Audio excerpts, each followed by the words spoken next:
Hey everyone, this is Resto Guy 1 here.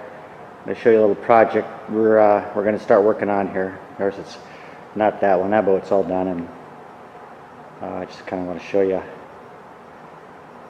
She's a beauty. This is a brand new shop, and I'm working in here about, I don't know, 2 years old, I guess. So anyway, that's one boat that the owner of the building, obviously, that's his pride and joy, his toy. But now here's another little project that he's starting on, and it is a little ripped apart right now, but that's okay. That's why we're here. So anyway, remove the windshield and the arch this morning. All that stuff needs work, but anyway, so we're going to just kind of show you what's going on here.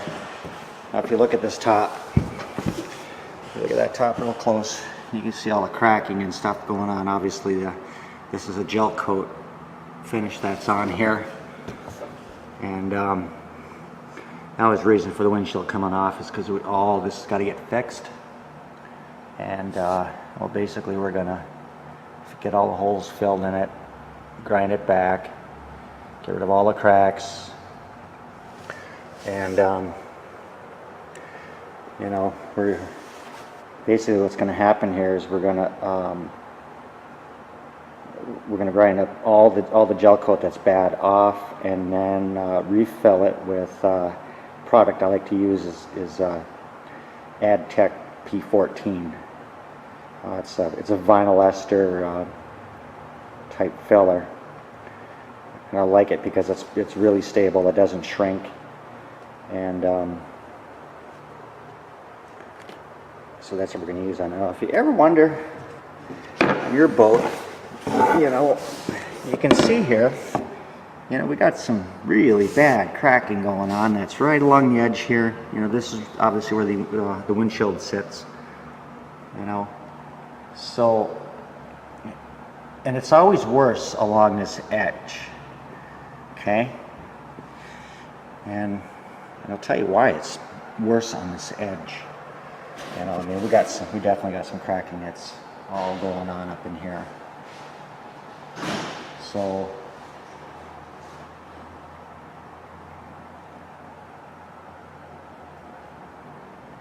I'll tell you what happens here. If I get this in here and not get a bird's eye view of what's really going on here, but okay, I just got a piece of wood here just to simulate. Now, if you're looking at that edge right there, okay, that's about the angle of your windshield. Now, why the cracking is worse there is because of UV rays that comes through your glass, and your UV rays really don't have anywhere to go but to bounce off the inside of the glass, and then just kind of keeps ricocheting off your gel coat, and that's why that takes such a beating right there. So anybody out there that's got a fairly new boat, I would highly suggest that, you know, when you park your boat for the week and you go back to work or whatever, but just take them and put some towels on your dashboard if you got like a dark color like this on your boat. So if you want to kind of preserve your boat a little bit better, put some towels there when you're not using it, and that's going to keep the rays from beating off of it and messing it up. And because you really got to watch, the darker gel coats are notorious for doing this. And the reason is just so it soaks up so much heat, and you know, it does a lot of expanding and contracting and stuff like that, and the gel coat really can't handle it. And that's what they call post-curing, and that's where your gel coat and your fiberglass, they actually hit another curing stage. And we're just going to really call it shrinking back, but so if you can protect because the sun's going to beat the heck out of it. So, but a little fun thing we're going to do to the dashboard here. I think it's pretty cool. Okay, all this here. Now this sounds nutty, but we do nutty stuff. It's okay. But all these holes, everything here, this is gone. That's gone. Now we're going to fill all this panel in because the owner's going to put in a new style gauge system on this boat. And the other ones were all pretty beat up, and he's just upgrading everything to way better stuff, so more like LED type stuff. But anyway, we're going to fill the holes, glass them over, smooth them off, so forth. And our plan is it's a big piece here, but we're going to re-gel coat this whole thing. Alright. Let's look at the factory gel coat right from factory. It's a tiara, older tiara here. And so anyway, we're going to redo all this back into gray, just like it was. So it's something I want to show you here. You probably see it right here. I know it's got a really heavy vinyl look. Let's say non-skid pattern that's up here. We're gonna do something a little different there, and I'll have some footage on that when we get time when we do it, and it works out pretty slick. But we actually just really we're gonna tape it off really nice where we got to, because all this will be all finished all through here, okay. And then we'll mask off where this used to be, and then we're actually just going to roll the gel coat on there with some wax additive and stuff in it, and give it a nice pattern. It actually works pretty slick. So anyway, it's a big job, no question about it. But we're going to tint this whole thing off because we don't want to trash that beautiful boat over there. That wouldn't be no fun, because it's a pretty nice boat and it's clean. So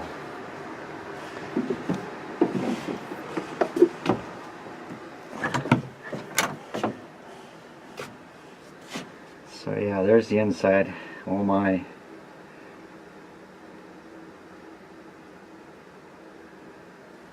So these are the holes we're going to fill. Okay, and you can kind of see how this kind of runs through here. Okay, now I can wiggle this, and it's not a whole lot of flex in it, but I'm going to take actually like about a 1/4 inch thick balsa core, and I'm going to lay it over the whole thing and then glass it, of course, and then begin my glassing from the outside. So I'll probably get some footage on that, kind of showing you the best way to get those holes filled, and that'll be at a later date. I'll show you that. And something else that's going on here is both engines are getting pulled and rebuilt, and once those are out, then the engine room is going to get all cleaned up, repainted, or I should say re-gel coated. So yeah, there's a lot going on. This is a winter project here, so it's actually it's a nice boat. They run great and everything else, but a lot of times when you're in here doing stuff, might as well just go all the way so you're not having a problem later.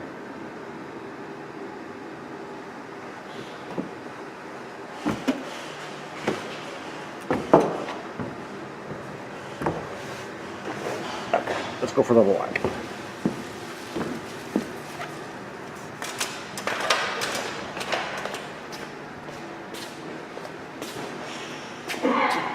I can show you this right here.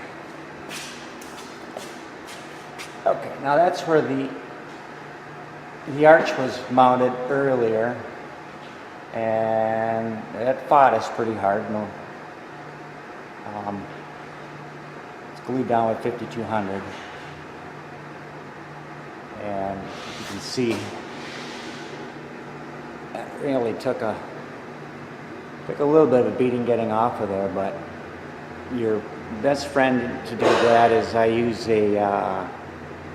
actually just used a blowtorch on the arch and heated the heck out of it, and that loosens up your caulking. So if you're ever fighting the caulking or whatever, it's kind of kicking your ass, whatever, you can just use a blowtorch on it. Now this arch here, the arch is aluminum, so, and it's all getting repainted anyway, but now as you can see, it's discolored, brown, or whatever from heating it up. We didn't care because it's all getting sandblasted anyway.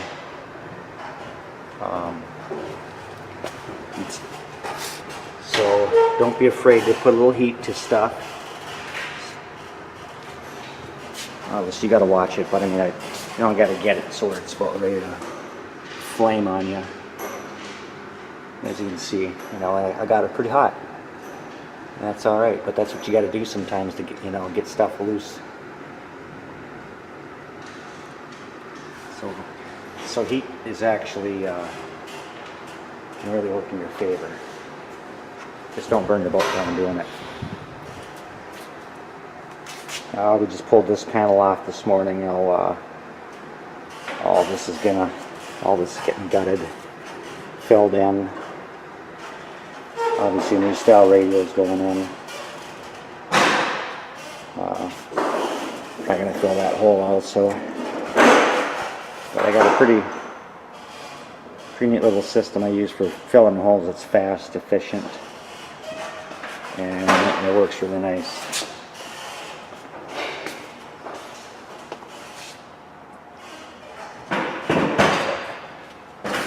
The other spot here. Did it. Right there. There it is. But yeah, by applying some heat to it, it literally just took, we had this thing off in 45 minutes. So everything we're going to be doing here is the bottom is getting sandblasted, and we're going to use a wet blasting system. The tool that we found that we're going to rent it. It's called Typhoon 2000, and I YouTubed it, kind of looked at it, so it looks like it's going to work out pretty good for us. But there's a big advantage with the wet blasting. You don't use as much material, sand, you know, because you can use, like, I guess with this unit you can use like silica sand. I think the red flint sand you can use, but it kind of beats over dry blasting. I mean, dry blasting is okay, and that's mostly what I've always done, but this is my first experience with a wet blasting system, so it'll be kind of fun to check it out and see how it works.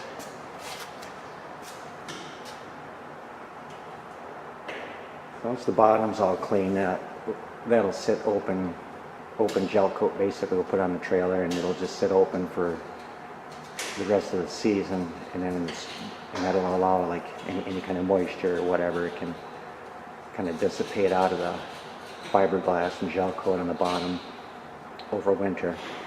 And there's no problems with this bottom, but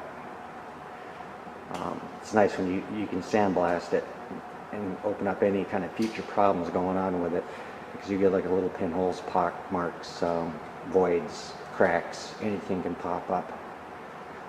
So, and I don't know if you ever really tried grinding or sanding bottom paint, but I highly suggest not doing that because it's extremely hazardous to work with the dust. So, if anybody would ask me to sand the bottom, I'd probably tell them you need to go sand it yourself, because I know how hazardous it is. So, and sandblasting is way more efficient than trying to grind it off. So, because you can rent a machine and you can have it done in half the time, and underneath you're trying to grind it off yourself. So, but we'll get some footage of that when we get going on it. And we're kind of in a rush here because it's late in the year, it's getting kind of cool, and we got to get these projects done and inside and get rolling on the other stages of it. So anyway, pretty nice shop I got here we're working in. Pat, what year's the blue boat here?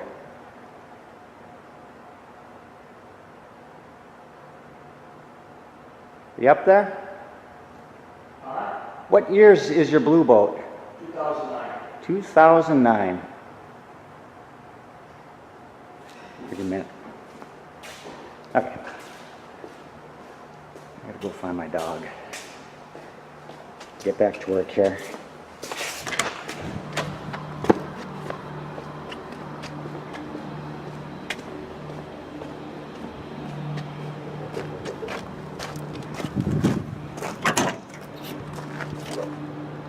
Remember, want a treat? Come on. Come on. All right, gotta go. See you guys later.